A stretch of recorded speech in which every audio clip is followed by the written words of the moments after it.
সময়টা ছিল ১৭ ফেব্রুয়ারি ২০২০। কর্ণাটকের চিকমাগালুর জেলার বীরু শহরে বসবাসকারী ডাক্তার রেভান্ত প্রতিদিনের মতো সেদিনও নিজের ডেন্টাল ক্লিনিকে রোগী দেখছিলেন। তিনি ওই এলাকার বেশ পরিচিত একজন ডেন্টিস্ট ছিলেন এবং তার ক্লিনিকও বেশ ভালোই চলছিল। সন্ধ্যা ধীরে ধীরে রাতের দিকে এগিয়ে যাচ্ছিল।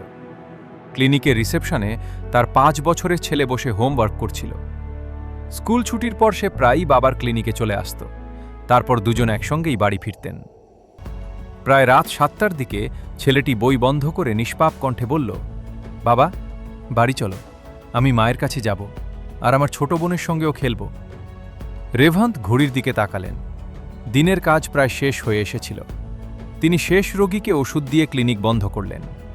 এরপর ছেলেকে সঙ্গে নিয়ে গাড়িতে উঠে বাড়ির উদ্দেশ্যে রওনা দিলেন। প্রায় রাত ৮টার দিকে তারা লক্ষ্মীনগর এলাকার নিজেদের বাড়ির সামনে পৌঁছালেন।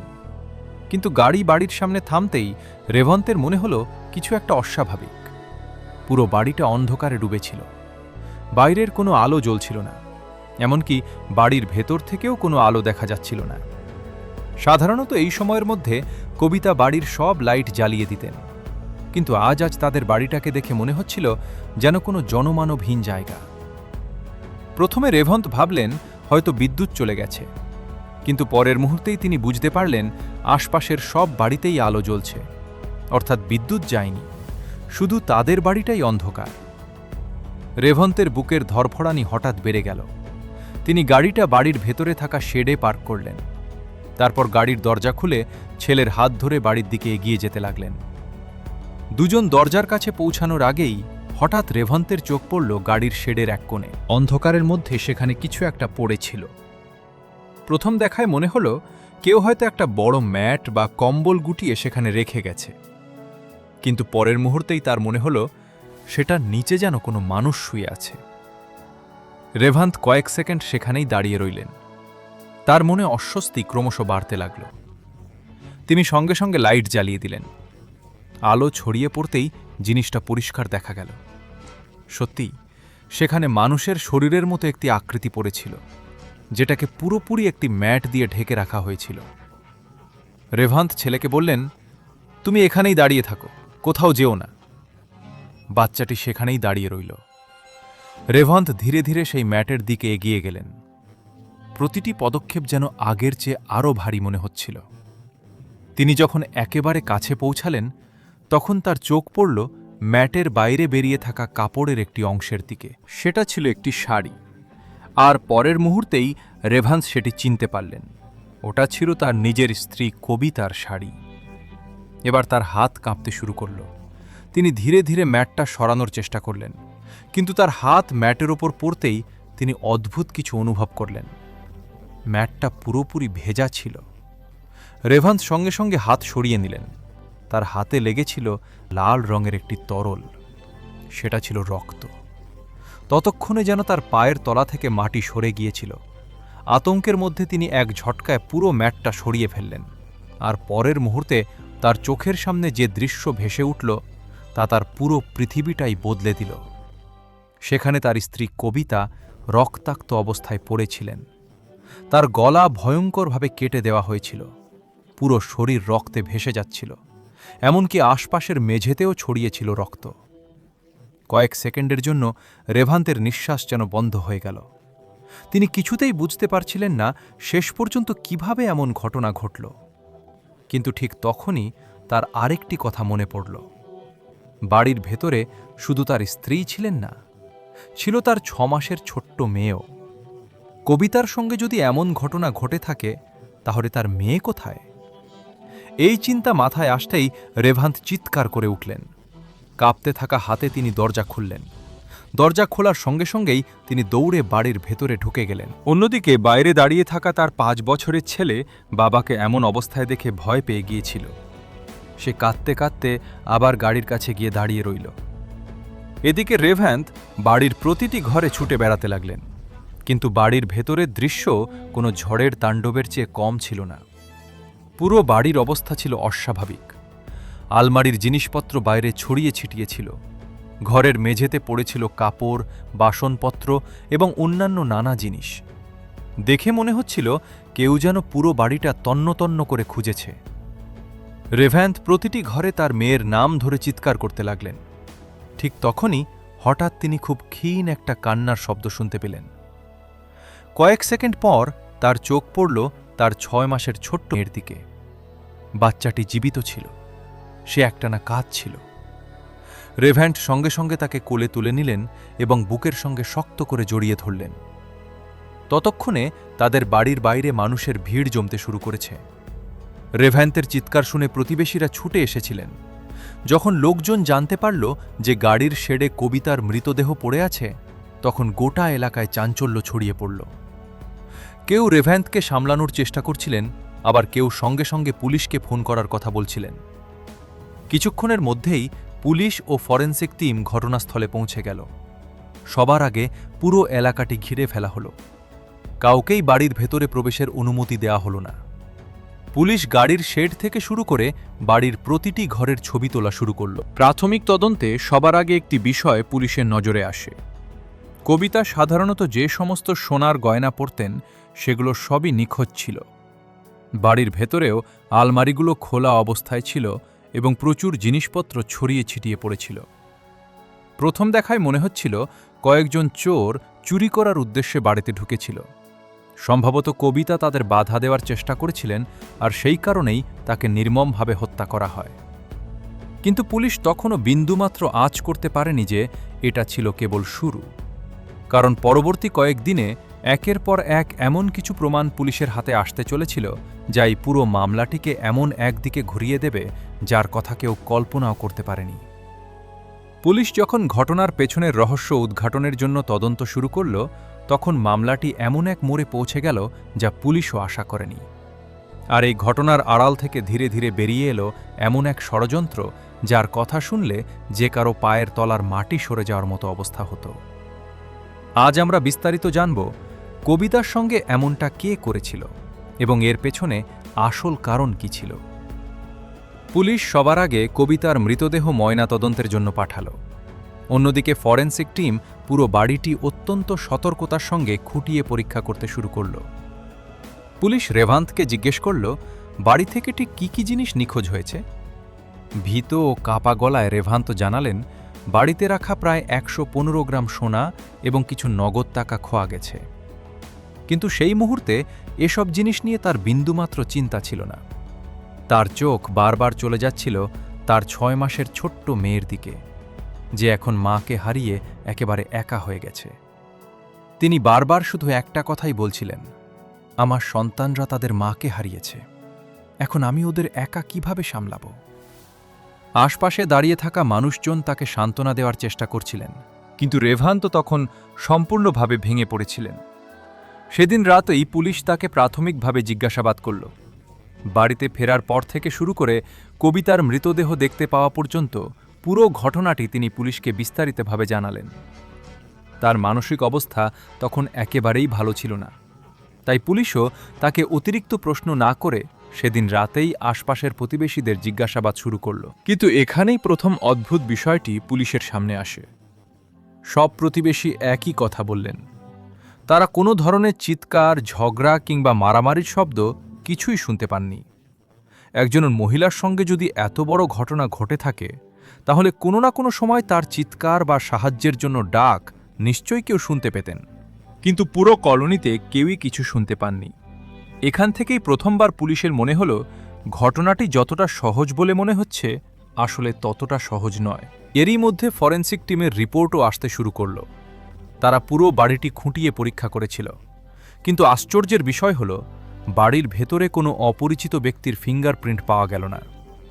যদি বাইরে থেকে কোনো চোর চুরি করতে এসে থাকে, তাহলে সে কোনো চিহ্ন না রেখে কিভাবে চলে গেল? চোরেরা কি এতটাই পেশাদার ছিল যে তারা গ্লাভস পরে এসেছিল? তারা কি জুতোর ওপরও কোনো ধরনের কভার ব্যবহার করেছিল, নাকি আসল সত্যিটা অন্য কিছু? পুলিশ এবার এলাকার প্রতিটি সিসিটিভি ক্যামেরার ফুটেজ সংগ্রহ করতে শুরু করল। রেভান্থ যে সময়ের কথা পুলিশকে জানিয়েছিলেন, সেই পুরো টাইমলাইনই ক্যামেরার ফুটেজে দেখা যাচ্ছিল। সকালে তিনি তার স্ত্রীর সঙ্গে বাজারে গিয়েছিলেন। সেখানে তিনি কবিতার জন্য সোনার গয়না কিনেছিলেন। এরপর দুজন বাড়িতে ফিরে এসেছিলেন। তারপর তিনি ছেলেকে স্কুল থেকে নিয়ে এসেছিলেন। কিছুক্ষণ পর সেই ছেলেই তার সঙ্গে ক্লিনিকেও গিয়েছিল। এখন পর্যন্ত সবকিছুই একেবারে স্বাভাবিক বলে মনে হচ্ছিল, কিন্তু একটি বড় প্রশ্ন তখনও রয়ে গিয়েছিল। যদি সত্যিই চোরেরা বাড়িতে ঢুকে থাকে, তাহলে তারা সিসিটিভি ক্যামেরায় ধরা পড়ল না কেন? পুলিশ একের পর এক ফুটেজ দেখতে থাকল, কিন্তু কোনো সন্দেহজনক ব্যক্তির কোনো হদিসই পাওয়া গেল না।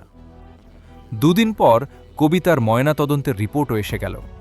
রিপোর্টে বলা হয়েছিল গলা কেটে দেওয়ার কারণেই কবিতার মৃত্যু হয়েছে, অর্থাৎ তাকে অত্যন্ত নির্মমভাবে হত্যা করা হয়েছিল। এই তথ্য পুলিশের প্রাথমিক ধারণার সঙ্গেই মিলে যাচ্ছিল, কিন্তু রিপোর্টের পরের অংশ পড়তেই পুরো তদন্তের দিকটাই বদলে গেল। ময়নাতদন্তের সময় চিকিৎসকরা কবিতার কোমরের কাছে দুটি ছোট ছোট দাগ দেখতে পেয়েছিলেন। এগুলো কোনো সাধারণ দাগ ছিল না, এগুলো ছিল ইনজেকশনের দাগ। পুলিশ সঙ্গে সঙ্গে কবিতার মেডিকেল রেকর্ড সংগ্রহ করল। পুরো রেকর্ড খুঁটিয়ে পরীক্ষা করা হলো, কিন্তু কোথাও এমন কোনো চিকিৎসার উল্লেখ ছিল না যেখানে কবিতাকে ওই জায়গায় ইনজেকশন দেওয়া হয়েছিল। এরপর কবিতার শরীরে পাওয়া সেই দুটি দাগ নিয়ে আরও বিস্তারিত পরীক্ষা শুরু হলো, আর পরীক্ষার ফলাফল সামনে আসতেই সবাই হতবাক হয়ে গেল। কবিতার শরীরে অ্যানেস্থেশিয়া অর্থাৎ অচেতন করার ওষুধের উপস্থিতি পাওয়া গেল, আর সেই দুটি দাগই ছিল ওই ইনজেকশনের চিহ্ন।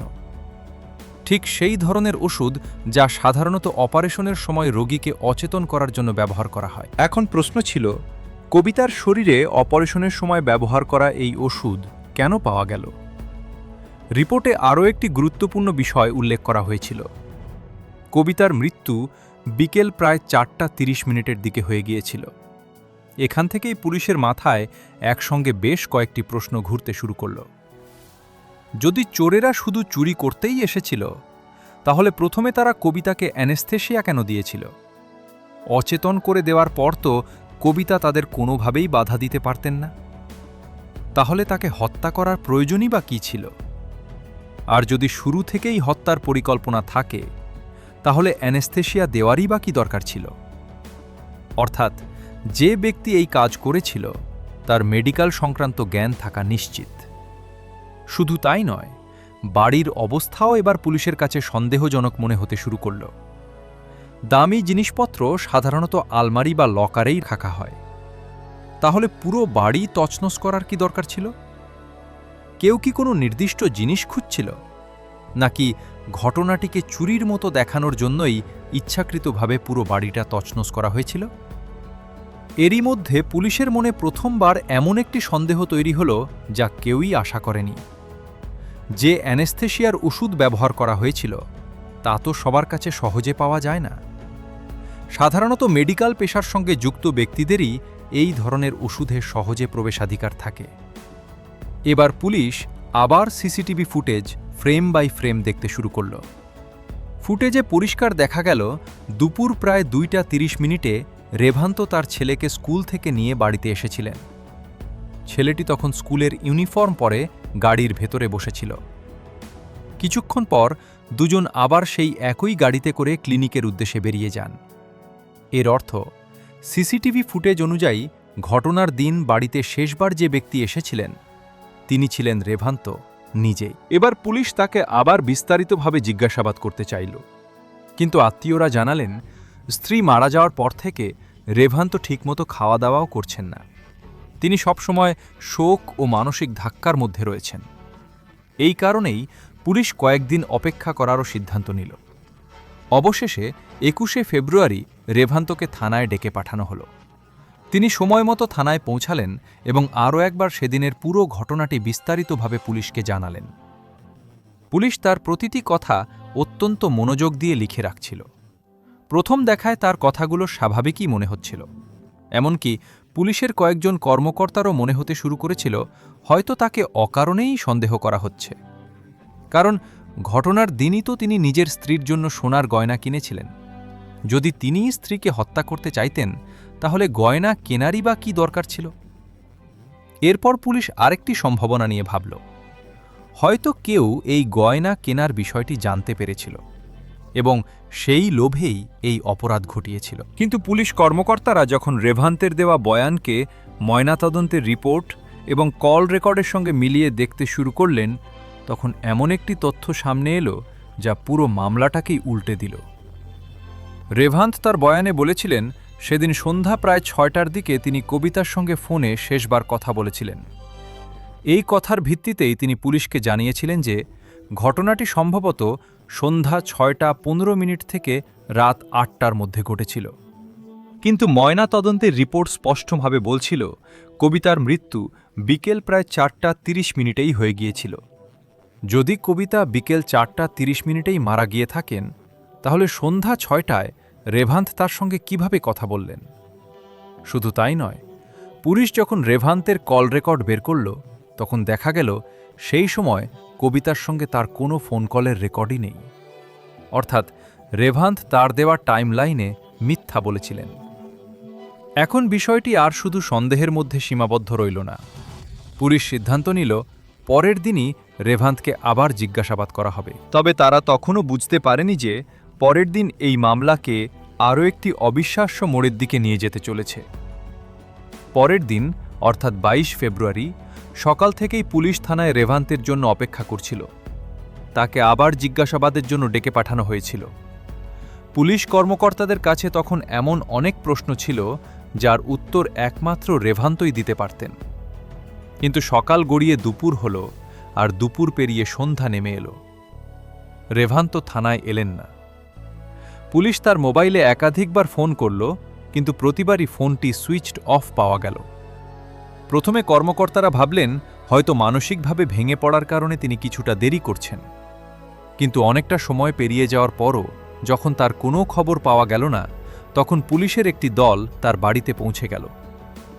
পরিবারের সদস্যরা জানালেন রেভান্থ সকালে বাড়ি থেকে বেরিয়ে গিয়েছিলেন, তারপর থেকে আর কেউ তাকে দেখেনি। এবার প্রথমবার পুলিশের মনে হল রেভান্থ কি তাহলে পালিয়ে গেছেন? ঠিক এই সময় থানায় একটি ফোন এলো। ফোনটি এসেছিল রেলওয়ে পুলিশের কাছ থেকে। রেল লাইনের পাশে একটি মৃতদেহ পাওয়া গিয়েছিল। পুলিশকে সঙ্গে সঙ্গে ঘটনাস্থলে ডাকা হলো। খবর পাওয়া মাত্রই পুলিশের একটি দল সেখানে পৌঁছে গেল। রেল লাইনের ধারে অত্যন্ত খারাপ অবস্থায় একটি মৃতদেহ পড়েছিল। প্রথম দেখায় মৃতদেহটি শনাক্ত করা বেশ কঠিন ছিল, কিন্তু কিছুক্ষণ তদন্ত করার পর পুলিশের নজর গেল কাছেই দাঁড়িয়ে থাকা একটি গাড়ির দিকে। গাড়িটি ছিল রেভান্থের। এরপর তার পরিবারের সদস্যদের ঘটনাস্থলে ডেকে পাঠানো হলো। পোশাক এবং অন্যান্য পরিচয় চিহ্নের ভিত্তিতে পরিবারের লোকজন মৃতদেহটি শনাক্ত করলেন। মৃতদেহটি আর কারো নয়, ডাক্তার রেভান্থেরই ছিল। এবার পুরো মামলাটাই আবার নতুন করে ঘুরে গেল। কয়েক ঘন্টা আগেও পুলিশ যে ব্যক্তিকে জিজ্ঞাসাবাদ করতে চাইছিল, এখন সেই ব্যক্তিকেই মৃত অবস্থায় পাওয়া গেছে। কিন্তু প্রশ্ন তখনও থেকেই গেল, কেউ কি রেভান্থকে হত্যা করেছিল, নাকি তিনি নিজেই নিজের জীবন শেষ করেছিলেন? এই প্রশ্নের উত্তর খুঁজতে পুলিশ তার মোবাইলের কল ডিটেলস খতিয়ে দেখতে শুরু করল। ঠিক তখনই একটি নম্বর বারবার পুলিশের নজরে এলো। ওই নম্বরে রেভান্থের প্রায় দীর্ঘক্ষণ কথা হতো। নম্বরটি হর্ষিতা নামে এক মহিলার নামে রেজিস্টার করা ছিল। পুলিশ সঙ্গে সঙ্গে ওই নম্বরে ফোন করল। ফোন বেজেই চলছিল, কিন্তু কেউ ধরছিল না।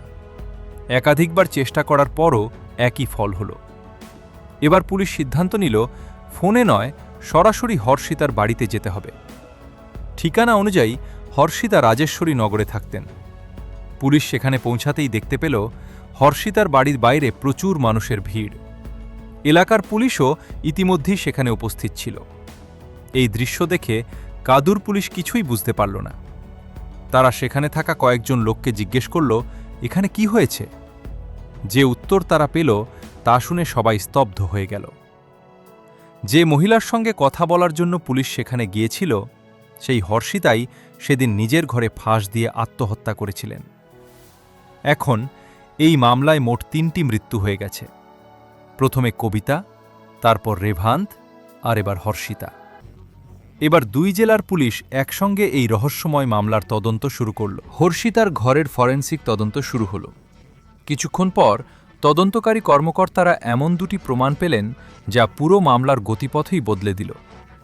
প্রথম প্রমাণটি ছিল কবিতার বাড়ি থেকে যে সোনার গয়নাগুলো নিখোঁজ হয়েছিল সেগুলোই হর্ষিতার ঘর থেকে উদ্ধার হলো, অর্থাৎ চুরি হওয়া জিনিসপত্র হর্ষিতার কাছেই ছিল। দ্বিতীয় প্রমাণটি ছিল আরও বেশি চমকেদার মতো। টেবিলের ওপর একটি চিঠি রাখা ছিল। সেটি ছিল হর্ষিতার লেখা শেষ চিঠি। চিঠিতে লেখা ছিল তার মৃত্যুর জন্য দায়ী তার স্বামী সুদর্শন।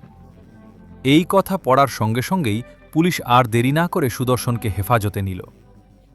সুদর্শন পেশায় একজন সরকারি বাস চালক ছিলেন। তাকে কঠোরভাবে জিজ্ঞাসাবাদ শুরু করা হলো। জিজ্ঞাসাবাদে তিনি স্বীকার করলেন যে বেশ কিছুদিন ধরেই তার এবং হর্ষিতার সম্পর্ক ভালো যাচ্ছিল না। দুজনের মধ্যে প্রায়ই ঝগড়া হতো।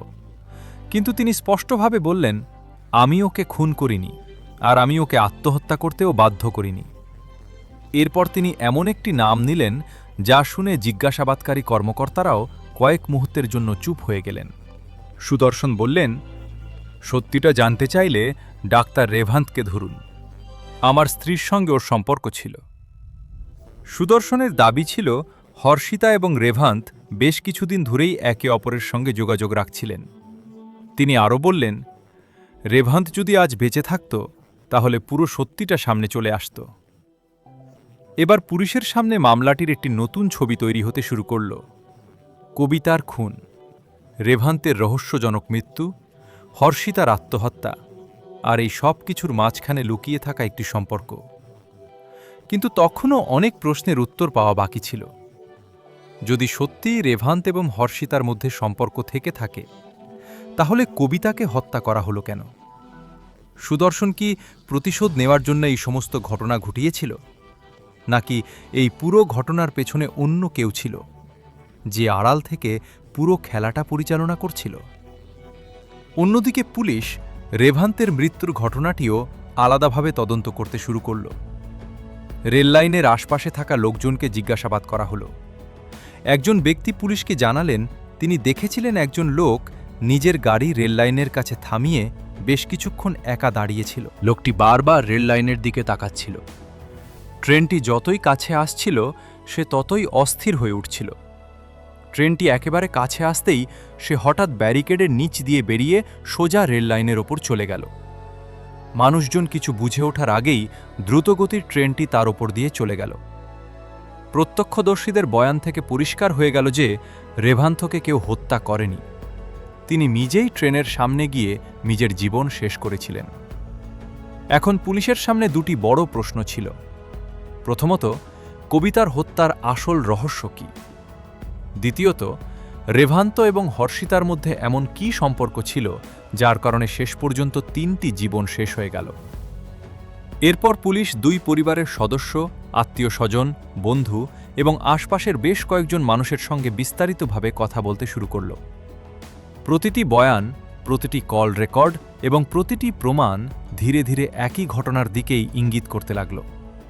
আর যখন এই সমস্ত টুকরোগুলো একসঙ্গে জুড়ে দেখা হলো, তখন যে সত্যিটা সামনে এলো তা কোনো সিনেমার গল্পের চেয়েও বেশি চমকে দেওয়ার মতো ছিল।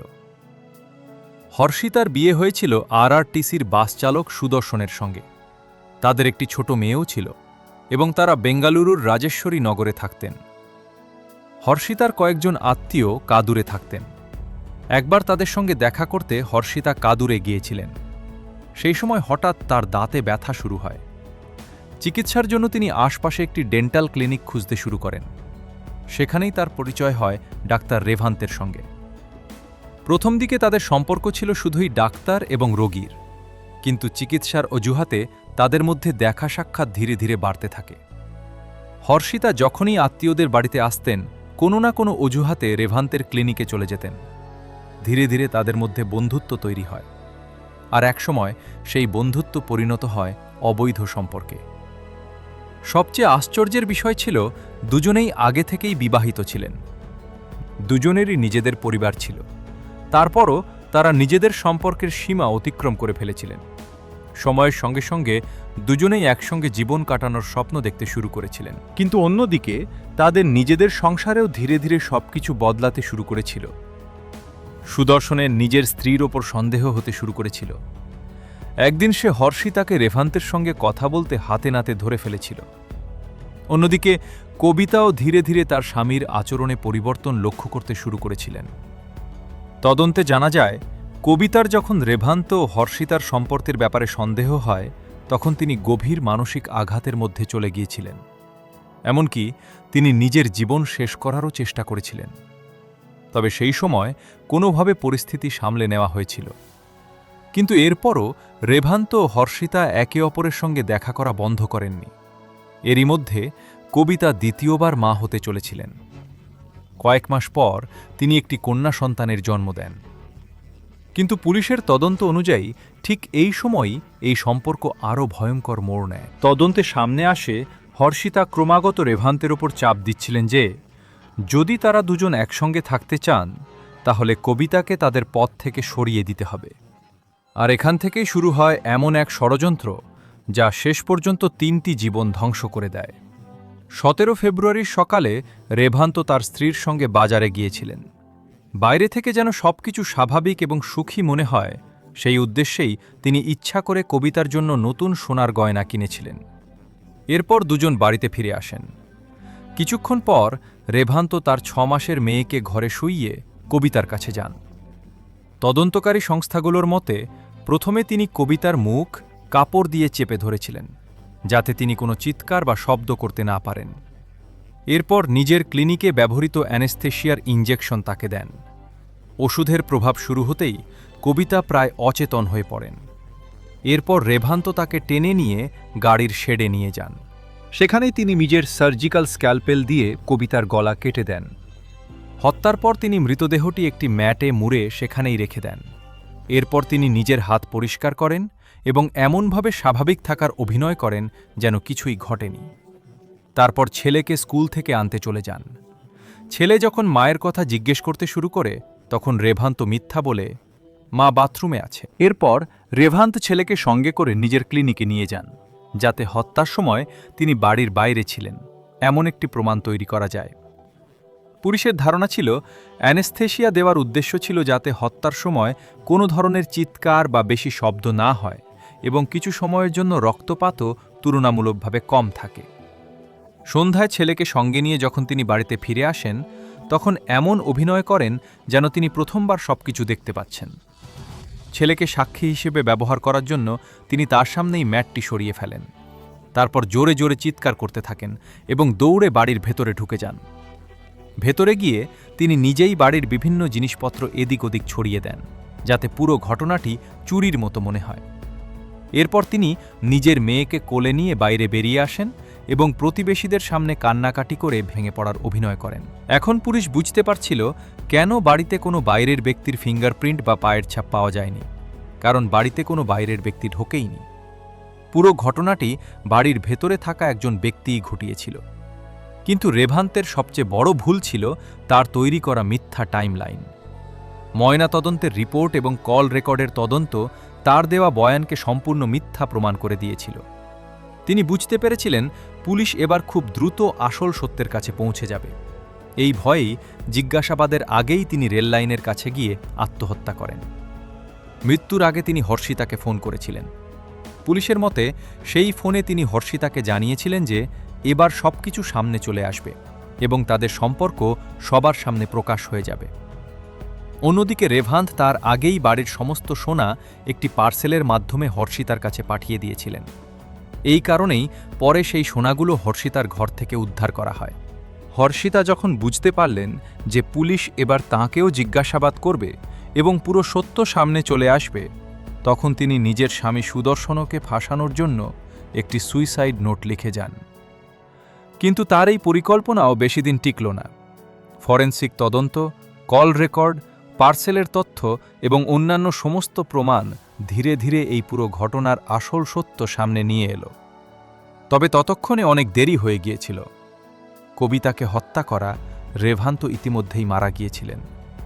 তার প্রেমিকা হর্ষিতাও আত্মহত্যা করেছিলেন, আর এই কারণেই পুলিশ কোনো অভিযুক্তকেই আদালতে হাজির করতে পারেনি।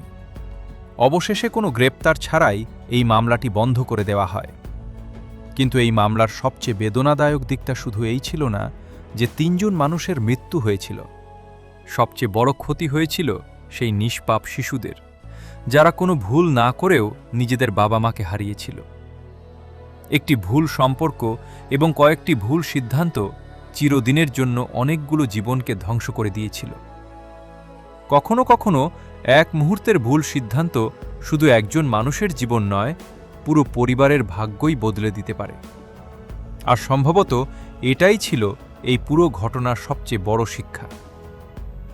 তাহলে আজকের স্টোরি এখানেই শেষ করছি।